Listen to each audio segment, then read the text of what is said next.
달간 전통화 유튜브 방송 건강직설TV입니다. 오늘은 양의사들 파업과 정부와 양의사단체가 합의한 의료협약에 대해 말해보고자 합니다. 약 한 달간 지속됐던 양의사들의 파업이 봉합수순에 들어갔습니다.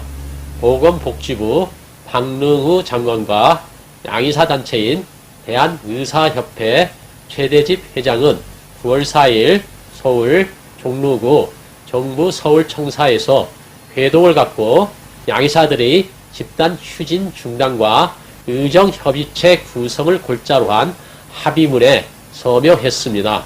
합의문의 주요 내용을 보면 논란이 됐던 의대 정원 확대와 공공의대 신설 등 정부가 추진하던 의료 정책을 중단하고 코로나19 사태가 안정화한 뒤 의정협의체에서 모든 가능성을 열어놓고 의협과 원점에서 재논의하며 협의체에서 논의가 계속되는 한 의대 정원 확충 강행과 일방적인 법안 처리 등을 하지 않겠다는 것입니다. 또 의협이 문제를 제기하는 한방첩약급여와 시범사업과 비대면 진료에 대해서도 의정협의체에서 논의를 한다는 내용도 들어갔습니다. 또 의협과 복지부는 지역수가 등 지역의료 지원책 개발과 필수 의료 육성 및 지원, 그리고 전공의 수련 조건 및 전입 및 근로 조건 개선, 건강보험 정책심의위원회 구조 개선, 의료 전달 체계의 확립 등도 의정협의체에서 논의하기로 했습니다. 당초 정부는 코로나19 사태로 공공의료 강화 필요성이 어느 때보다 커진 상황에서 2022년부터 10년간 의대 정원 확대와 공공의대 설립으로 매년 400명씩 10년간 4,000명의 의료 인력을 증원하겠다는 계획이었습니다. 그리고 이렇게 배출된 의료 인력을 의료 취약지구에 배치하여 10년간 의무 근무를 하도록 하겠다는 것이었습니다. 그런데 코로나19 사태가 아니더라도 공공의료 강화의 필요성과 의료 인력 부족은 이미 오래전부터 제기되어 왔습니다. 일단 통계만 보더라도 우리나라 활동의사 수는 경제협력개발기구, 즉 OECD 평균 인구 1,000명당 3.2명에 훨씬 못 미치는 1.9명입니다. 그것도 수도권에 집중되어 있어 지방에서는 의료 공백이 심각한 실정입니다. 양의사들은 지방의 의료 공백은 의사 수가 부족해서가 아니라 공공의료의 질이 떨어지고 처우가 낮기 때문이라고 강변하고 있습니다. 하지만 의사가 넘친다는 수도권만 해도 3시간 대기 5분 진료라는 자주 섞인 말이 나올 정도로 국민이 제대로 된 의료 서비스를 받지 못하는 게 관행이 되었습니다.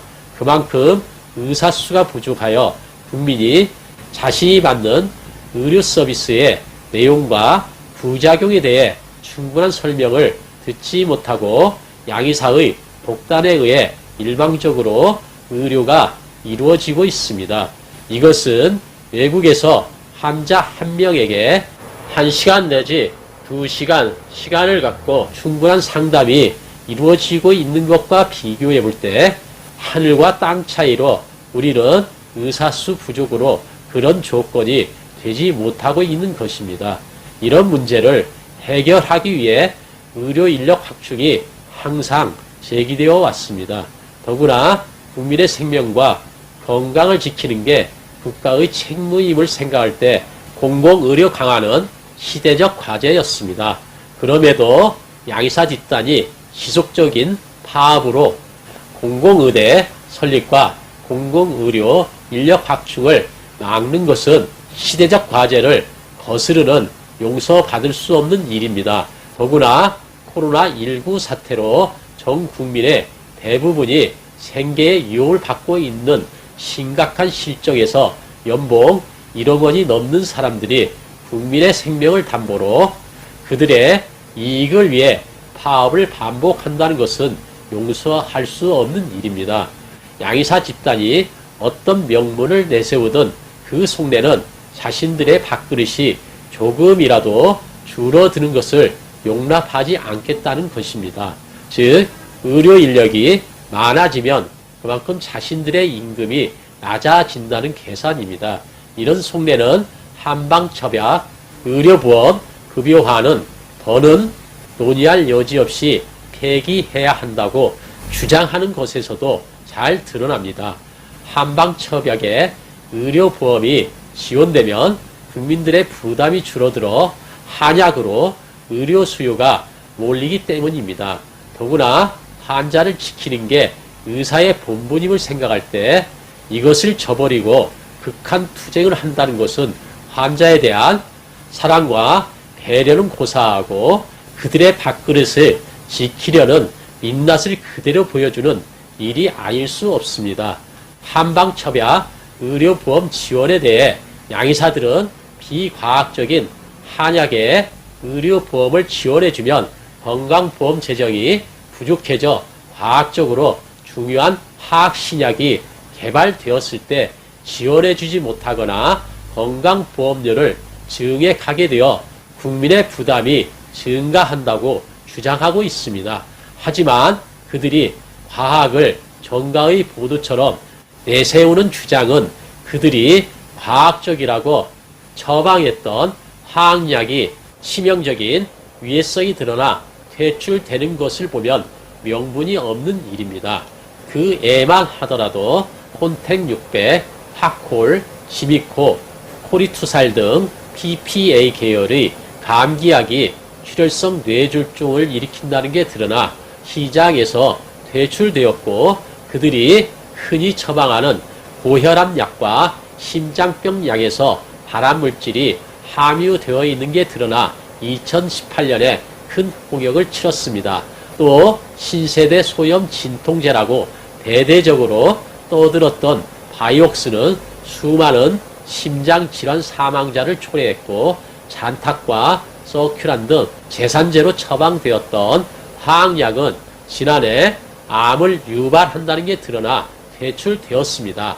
반면 한약은 수천 년을 거쳐오면서 이루 헤아릴 수 없는 엄청난 사람들의 생체를 대상으로 그 안정성과 효과가 검증되었다는 것을 알아야 합니다.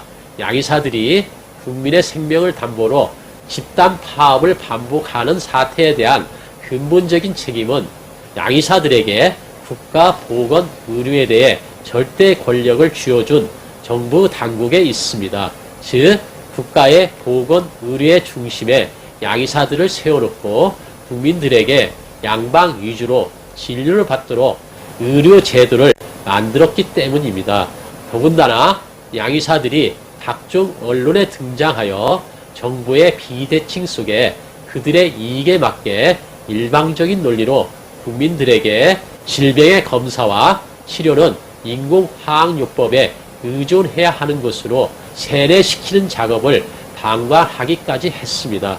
심지어 교과서에 청진기를 낀 하얀 가운에 양의사와 양방병원을 상징하는 초록색 십자 마크를 그림으로 보여주며 백지 상태의 어린 나이부터 병이 나면 양의사에게 의존해야 하는 것으로 세뇌시키는 교육까지 하고 있습니다. 그 결과 질병 치료는 양방의 인공화학요법으로 해야 하는 것이 종교의 교리처럼 되어 모든 국민들이 몸에 조금이라도 이상이 생기면 양의사에게 매달리게 되었습니다. 양의사들은 이렇게 공고하게 쌓은 독점적인 지위를 바탕으로 자신들의 밥그릇이 침해받는 일이 있으면 그럴듯한 명분을 내세워 국민의 생명을 인질로 삼아 막강한 권력을 휘두르고 있는 것입니다. 이번 파업을 통해서도 양의사들은 의대 정원 확대와 공공의대 설립을 원점에서 재검토하겠다는 백기투항을 정부로부터 받아냈습니다. 또 한방첩약, 보험급여와 시범사업과 비대면 진로 육성 등 정부가 추진하는 의료 정책을 의협과 협의하겠다는 합의문을 받아냈습니다.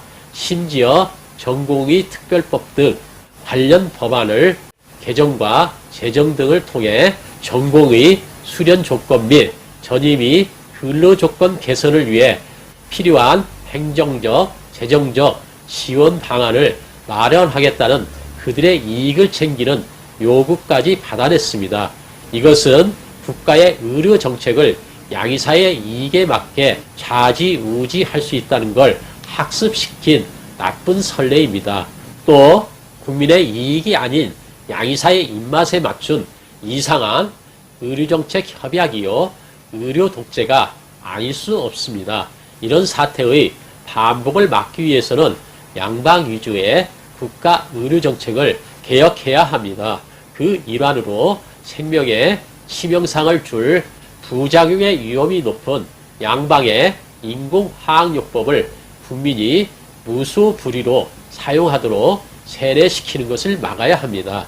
대신 양방의 인공화학요법은 응급처치요법으로 개념을 명확히 규정하고 부득이한 응급 상황에서 극히 제한적으로 사용하도록 제한해야 합니다.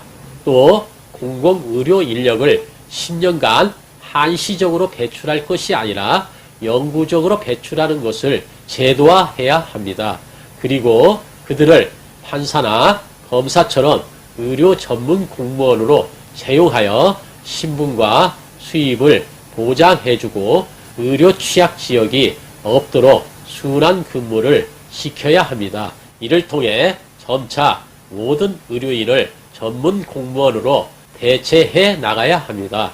또한 자유시장 경제에 맞게 국민의 질병 치료에 기여할 수 있는 모든 의술을 시장에 참여시켜 효율적인 의술이 가려지도록 하고 의료사고에 대해서는 철저히 책임을 물어 국민의 생명을 해치는 의술은 시장에서 퇴출되도록 해야 합니다. 끝까지 들어주셔서 감사합니다.